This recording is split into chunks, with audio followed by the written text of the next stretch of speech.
Hello दोस्तों, हम लोग आज यूपी बोर्ड के क्लास 12 के यमुना छवि का अध्ययन करेंगे जो भारतेंदु हरिश्चंद्र द्वारा रचित है। ठीक है। तरनी तनुजा तट तमाल तरवर बहु छाय, झूखे कुल सो जल परसन हित मनहु सुहाय। किधो मुकुर में लखत उजकी सब निज निज शोभा, क्रे प्रणवत जल जानि परम पावन फल लोभा। मनुआ तपवारन तीर को सिमटी सबे छाए रहत, के हरि सेवा हित न रहे निरखी नैन मन सुख लहत। तरनी और तनुजा। तरनी और तनुजा का मतलब है, तरनी मतलब होता है सूर्य और तनुजा का अर्थ होता है पुत्री। अगर इन दोनों को मिलाए तो हो जाएगा यमुना। मतलब यहाँ यमुना नदी के बारे में बात हो रहा है। किसका बात हो रहा है? यमुना नदी के बात, यमुना नदी के तट के बारे में बात हो रहा है। तरवल तमाल बहु छाए। तरवल तमाल मतलब तमाल के वृक्ष की बात हो रहा है। यहाँ पे तमाल के वृक्ष की बात हो रही है। तमाल के वृक्ष क्या है? यमुना नदी के किनारे पे छाए हुए हैं। झुके कूल सो जल परसन हित मनहु सुहाय। तरनी तनुजा तट, यहाँ देखिए त की आवृत्ति बार बार हो रही है, तो यहाँ पे अनुप्रास अलंकार हो जाएगा। ठीक है। झुके कुल सो जल परसन हित मनहु सुहाय।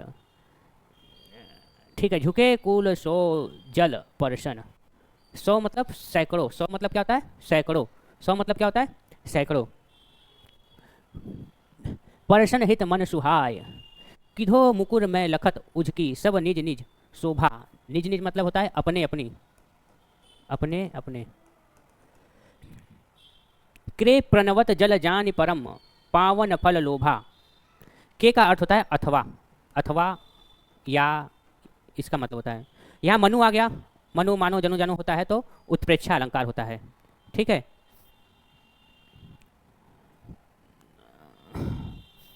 हरि सेवा हित ने रहे निरखी नैन मन सुख लहत। आगे इसमें पढ़ते हैं हम लोग। कवि कह रहे हैं कि यमुना नदी के किनारे तमाल के कई सुंदर वृक्ष छाए हुए हैं। ठीक।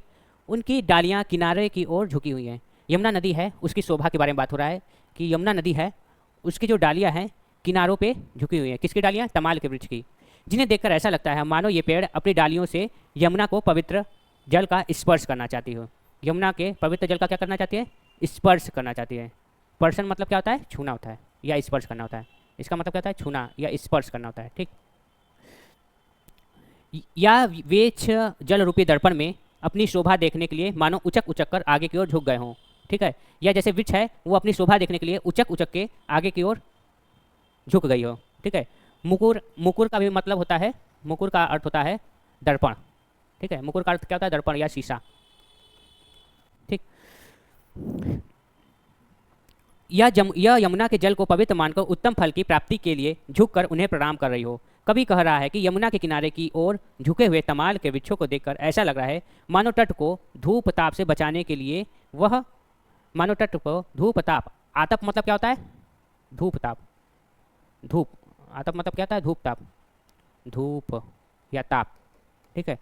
धूप ताप से बचाने के लिए वे एक साथ सिमट कर उसे उनके तट पर झुके होने का कारण कृष्ण का दर्शन पाना भी हो सकता है, जिनके दर्शन से मन एवं आंखों को अत्यधिक शीतलता एवं सुख मिलता है।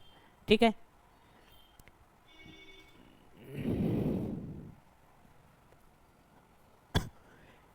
तीन पे जय ही छिंद चंद ज्योति राका निश आवती। निश मतलब क्या होता है? पूर्णिमा की रात, पूर्णिमा की रात। चंद्र मतलब चंद्रमा, ज्योति मतलब चंद्रमा की रोशनी, रोशनी। जल में मिले के नभ अवनी। अवनी मतलब क्या होता है? भूमि। अवनी मतलब क्या होता है? भूमि होता है।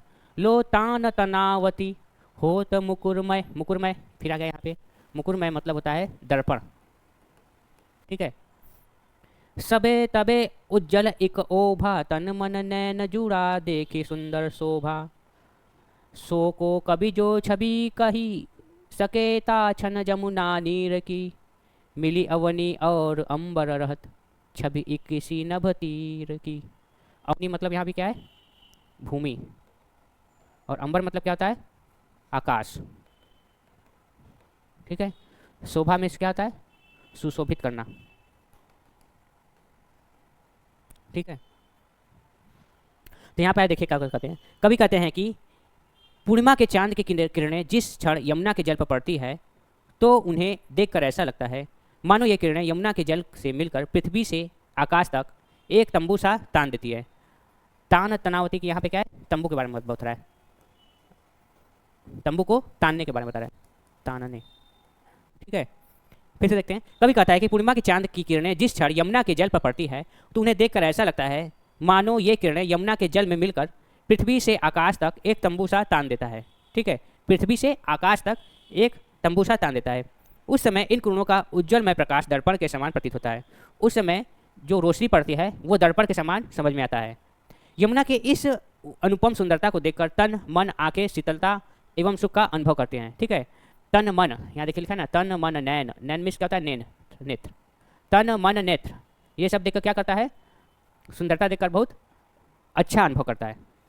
यमुना जल की इस सुंदरता का वर्णन कोई कवि नहीं कर सकता है। मतलब यमुना नदी की सुंदरता को कोई भी कवि नहीं बतला सकता है।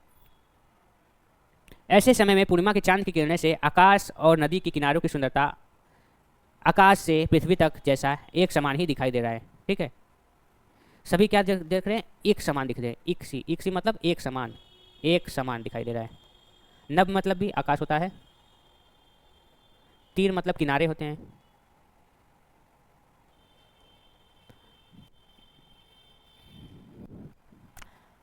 कबहू होत संत सतचंद कबहू प्रगट दूरी भाजत, पवन गवन बस बिंब रूप जल में बहु साजत, मनु शशि भरी अनुराग जमुन जल लोटत, डोले के तरंग की डोर ही डोरनी, करत कलोल के बाल गुड़ी नभ में उड़ी सोहत, इत उत धावती के अवगाहत, डोलत को ब्रजमणि जाल आवती। कबहू कबहू होत संत चंद कबहू प्रगट दूरी भाजत, भाजत मतलब दूर मतलब भागना, कभी छिपना, दूर मतलब छिपना, भाजत मतलब भागना, प्रगट मतलब दिखाई देना। ठीक है, यहाँ पे श्रृंगार रस का बात हो रहा है, श्रृंगार रस के बारे में, और उपमा अलंकार के बारे में भी यहाँ बात हो रहा है। पवन गवन बस बिंब रूप जल में बहु साजत, जो पवन है उसका जो बिंब है, उसका जो रूप है, बिंब मतलब क्या होता है, बस बिंब मतलब उसका जो पवन है, पवन का जो बिंब है, बिंब मतलब रूप, जैसे दर्पण होता है तो उसमें अपना रूप दिखाई देता है, उसी तरह जब पवन यमुना जल के ऊपर चलता है तो उसका रूप बहु साजत, वो बहुत ही साजता है, बहुत ही अच्छा लगता है। मनु, फिर इसमें आ गया ये उत्प्रेक्षा अलंकार। शशि, शशि मतलब रात। भरी अनुरागा, अनुराग मतलब प्रेम, अनुराग में क्या होता है, प्रेम। जमुन जल, जमुन जल मतलब होता है जमुना का जल। लोटट डोले के तरंग की डोर हिडोरनी, के का अर्थ है अथवा, के का अर्थ है अथवा या, हिडोरनी का मतलब है चरखी या झूला।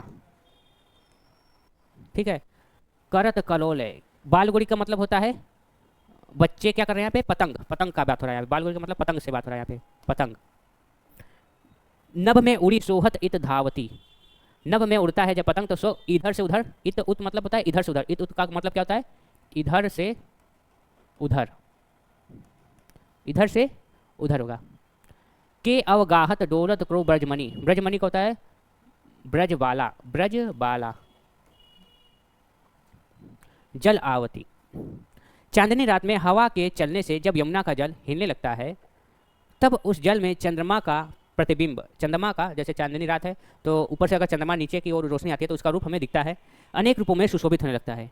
यमुना के हिलते हुए जल में लहरें भी हिलती हैं। जब यमुना का जल हिलेगा तो लहरें हिलेगी, सामान्य सी बात है।